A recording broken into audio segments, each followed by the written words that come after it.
kalau di bidang politik sendiri, ngomongin soal politik itu pasti rumit ya, apalagi politik di Indonesia. Walaupun kita udah berasaskan demokratis, tapi tetap aja gitu, yang ngerti politik tuh yang atas-atas aja, rakyat itu nggak ngerti apa-apa gitu kan.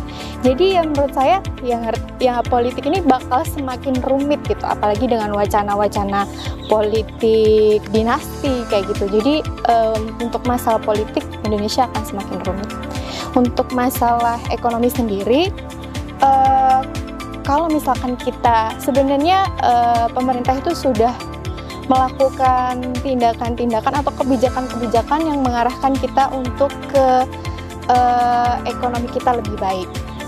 Terus ditambah dengan majunya atau berkembangnya teknologi saat ini. Tentu di bidang ekonomi, terutama di masa pandemi saat ini, dengan adanya teknologi informasi komunikasi, sebenarnya kita bisa memanfaatkan itu, peluang kita besar untuk berbisnis online dan lain sebagainya. Jadi untuk ekonomi sendiri saya kira Indonesia ke depan akan bisa stabil dan bisa berkembang.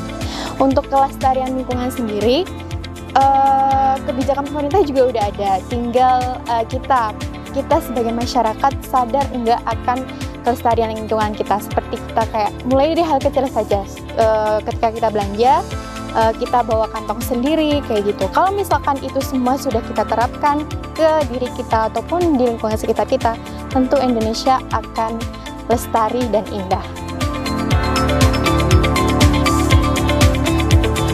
Berbicara soal Bhinneka Tunggal Ika, menurut saya pribadi itu makna yang sakral dan makna dalam, karena di situ kan ada perbedaan, kita tuh beragam, tapi satu tujuan, kita tuh dalam satu naungan Bhinneka Tunggal Ika. Saling menghormati, saling menghargai itu sangat penting untuk diterapkan di lingkungan masyarakat. Nah, kalau untuk penerapan dalam diri saya sendiri, tentu saya akan mulai dari hal-hal terkecil, seperti dari adik, dari sepupu, dari keponakan. Nah, itu akan kita tanamkan.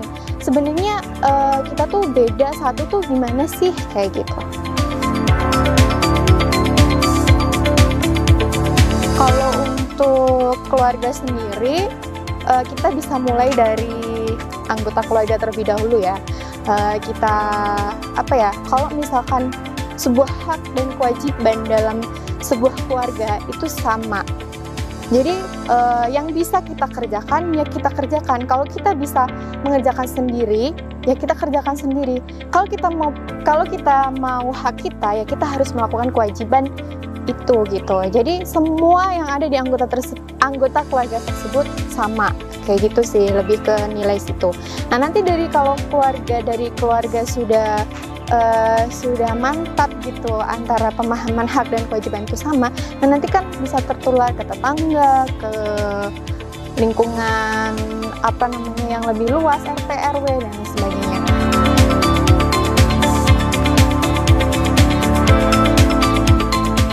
Tidak muluk-muluk ya, saya ulangi lagi. Jadi saya akan mulai dari diri saya sendiri, dari keluarga. Saya akan, kita kan nggak lepas dari yang namanya sepupu. Mungkin nanti kedepannya kita juga bakal jadi orang tua atau teman-teman terdekat kita aja lah. Kita coba di situ bahwa kita tuh menunjukkan bahwa hal-hal yang misalkan selama ini dikerjakan oleh perempuan atau laki-laki yang mengerjakan itu kita bisa mengerjakannya secara bersama-sama ataupun berkolaborasi. Jadi sesuatu hal yang dilakukan secara bersama-sama itu akan menghasilkan sebuah karya yang luar biasa.